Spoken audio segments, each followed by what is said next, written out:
I'm in trouble. Hey, there's a guy at my house right now, a friend of yours.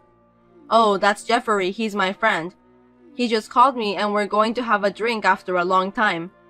I'm still working and won't be home for another 2 hours and Jeffrey's already on his way. I told him to go home first. Huh? If that's the case, you should have called me first. I can't let someone I don't know come to my house. Anyway, I told him to come back when you get back, so he went home. What the hell is that? That's so rude. I've texted you, telling you that my friend is coming before Jeffrey got to her house. I didn't receive that one. You should check it again, I'm sure that I sent it. I checked it already, but I really haven't received your message. You must be mistaken. You should double check. Gosh. Seems that there was a transmission error when I sent that. See? You didn't send it. But when Jeffrey told you that he's a friend of mine, it's your job as my wife to shut up and entertain him. That's not very nice. You sent him home without even offering him a cup of tea. You're useless. I don't even know him. What if he's a criminal who pretended to be your friend? What if he does something nasty to me? How could anyone do that? I don't think Jeffrey would harm you, Rose. You are too self-conscious. Are you telling me that I'm worse than you, who forgot to let me know that your friend was coming? Think about it. Why didn't you just ask him to show you the conversation on his phone? That way you would have known we were friends, right? See? That's easy. I thought so too. I told him that too, but he said that he forgot his phone and wouldn't let me see it. If there was no way to check whether he was your friend or not, there was nothing I could do.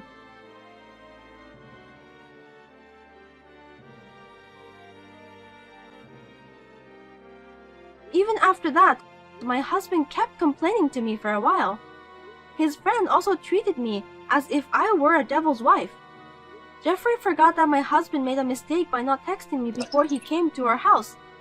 Both of them blamed me, as if I was the only one at fault. No matter how much I was blamed, I could not trust my husband's friend. I just could not trust him in any way. No matter if my husband has given his permission, I don't think it's a good idea to visit a newlyweds when the wife is all alone in the house. Also, what everyone shouldn't forget is, my husband said that Jeffrey is already on his way. Then why didn't Jeffrey have his cell phone with him? I wonder how he communicated with my husband. I felt some kind of unexplainable fear. That's why I decided to go back to my parents' house. Then, I received a message from my husband, who was in a panic when he came home from work.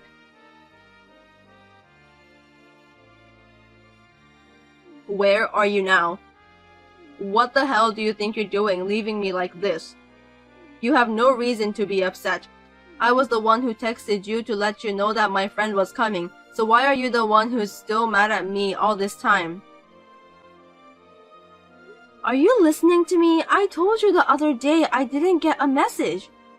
You said there was a transmission error. Don't forget it just for your own convenience. That's why I called you, didn't I? I was trying to make sure that you're okay. You called me? I didn't get that. There you go. You're so full of it. I didn't hear it. I didn't get it. You just forget about it, didn't you? Then why were you trying to text me?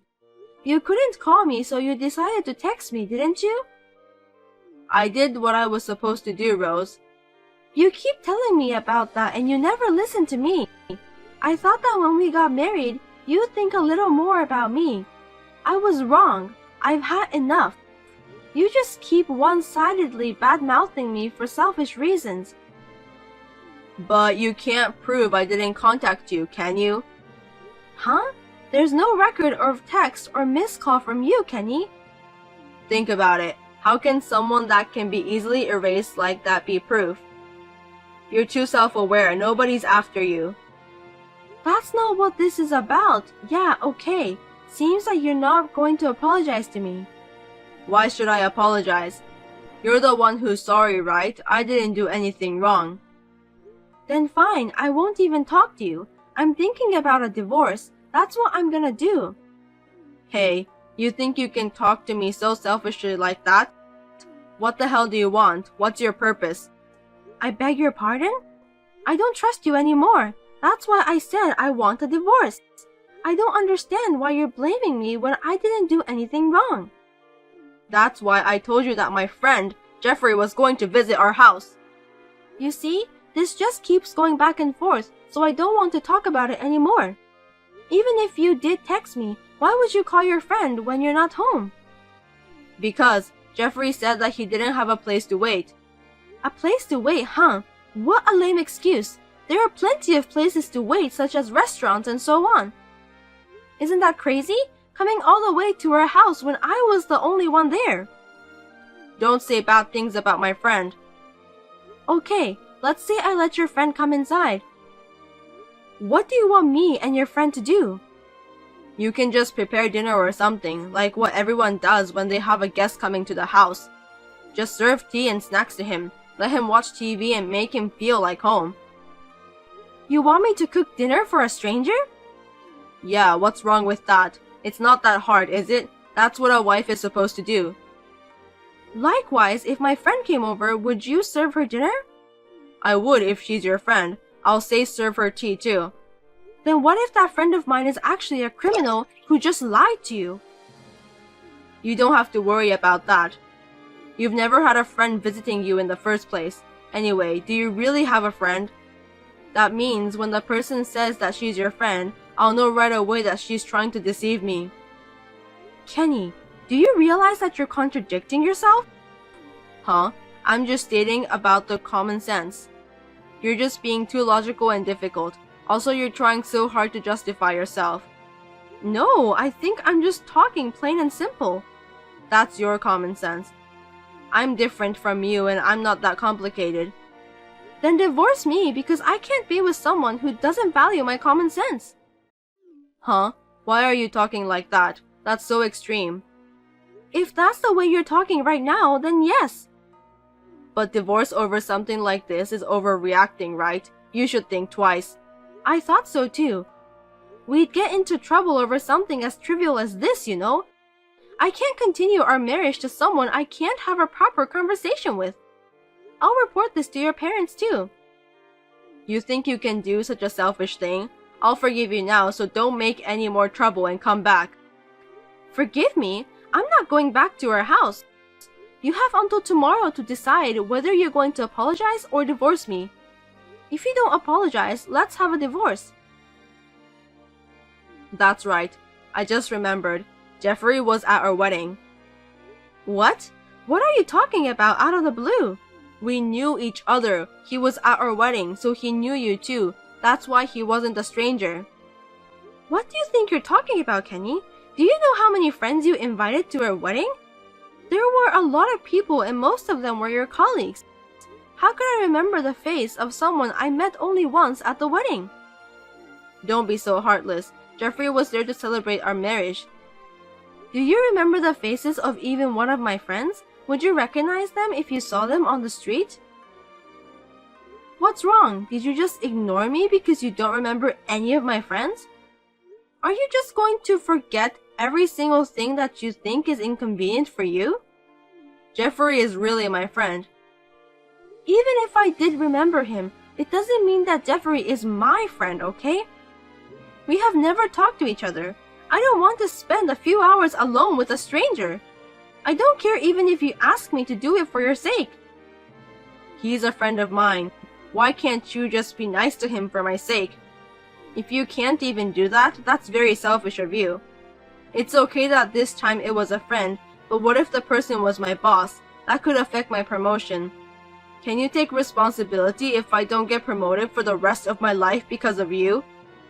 Isn't that the worst thing you could do as a wife?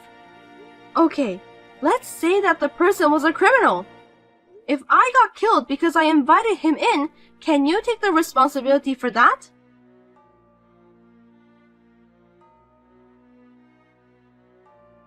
Kenny didn't reply to me. Well, I guess he can't answer that because he has never thought about that possibility. Seems like the divorce is not moving forward. Maybe I should ask for a lawyer. The next day, I looked at my cell phone during my part-time job lunch break. I got a long message from Kenny. I didn't even want to read it. Although the content was in the form of an apology, the message was full of excuses and condescending. No matter how hard I tried, I could not forgive him. One thing that bothered me was that his friend Jeffrey said he wanted to apologize to me. I was thinking about why Jeffrey wants to go through the trouble of meeting me. I felt that something was not right. I wanted to set up a meeting with an attorney to discuss the divorce matter. I contacted my husband but did not receive a response. Then, on the weekend, my husband suddenly came to my parents' house with Jeffrey. When they came, my younger brother and his wife Megan were there. My parents were out. So the five of us, my husband, Jeffrey, my younger brother, and his wife, decided to have a discussion. There was no apology from my husband and Jeffrey. The discussion remained at a standstill. It didn't make any sense. I wondered what they came here for. In the end, I decided to hire an attorney. I asked my husband and Jeffrey to leave that day. Later that day, I was told an unbelievable fact by a certain person.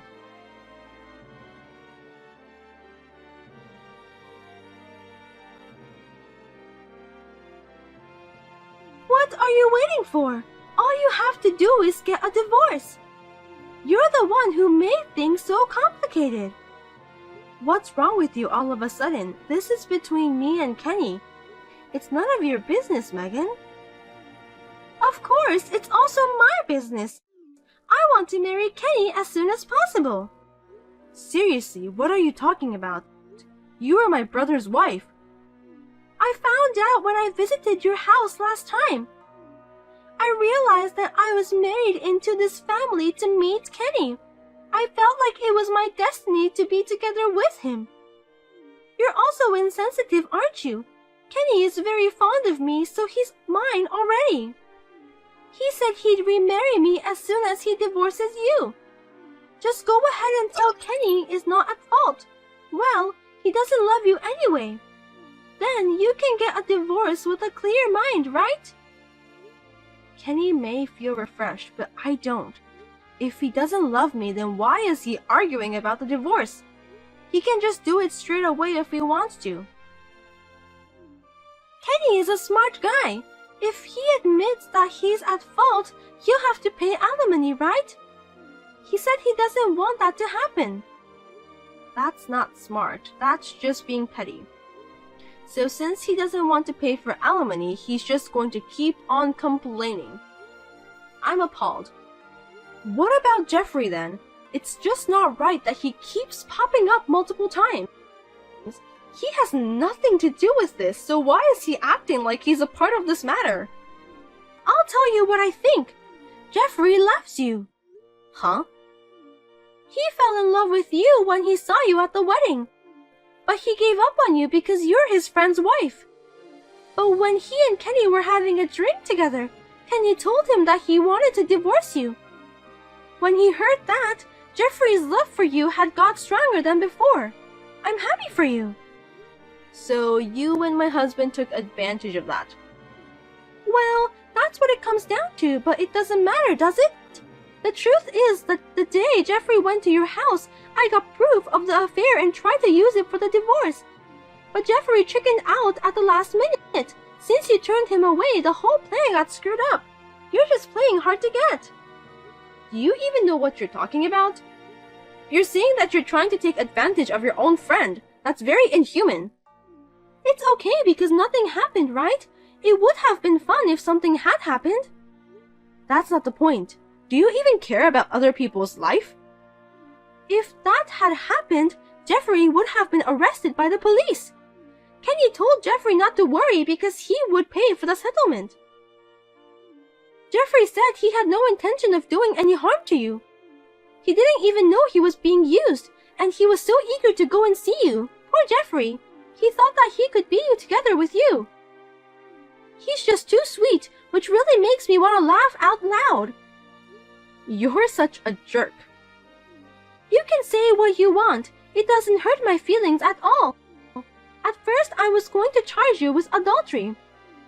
But that's too much trouble. Just divorce Kenny as soon as possible. I don't want to wait any longer. You don't have to pay me any more money, so just get out of my life.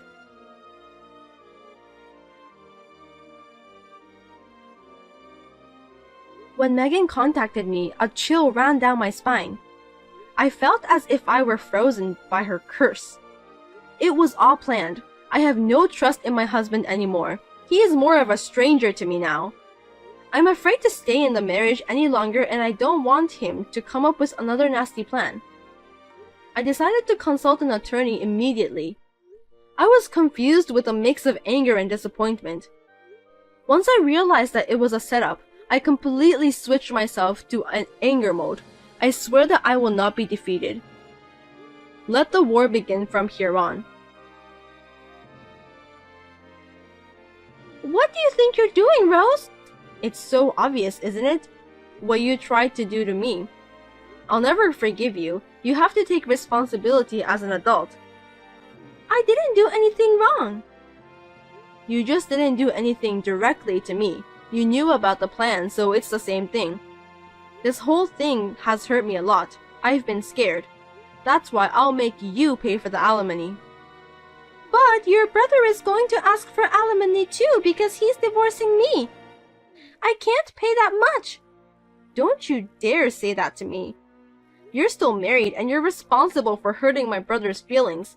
I also gave him the screenshot of the messages I had with you. You'd better admit it soon, Megan. You don't like waiting, do you? You're the worst thing ever! That's why you're dumped by Kenny! I know, I'm not stupid, so maybe I was too smart for Kenny. But to be honest, I'm grateful to you for giving me the opportunity to divorce my husband like that. Thank you, Megan. You and Kenny are a perfect match. I know it's going to be hard to pay for the alimony from now on, but you and Kenny are capable to do that together. Wait a minute! I'm not finished talking with you! You must drop your lawsuit against me. The alimony from Kenny is enough. You don't have to take it from me too. Hey, don't ignore me. Say something, Rose. Please.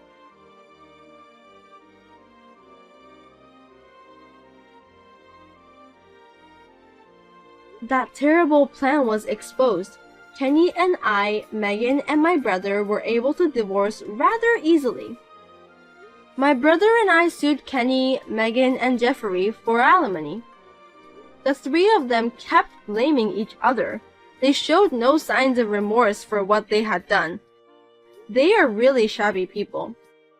The attorney thought they were malicious and demanded a substantial amount of money for compensation. If they did not comply, they would go to court and content certified letter will be sent to each company they are working for. With this, Kenny and Jeffrey gave up easily and paid the fee. Megan, who was a housewife, had no way to pay the fee, so she was complaining, but her parents shut her up. Kenny was blamed so badly by my parents, his younger brother, and his own parents, and when he came to my parents' house to write the divorce papers, I was surprised to see that he was like a zombie. But both my parents and my brother say they have no intention of forgiving Kenny. Of course, neither do I. It seems that Megan told Kenny to marry her, but Kenny's parents were against that. It seems that Kenny, who's fed up with all the lecturing from his parents, did not defend Megan and turned her away, saying that he would not marry her. I have returned to my parents' house and am regaining a peaceful life. After what happened, my brother and I were depressed for a while. But both of us were glad that we realized the true nature of Kenny and Megan at an early stage before we had kids.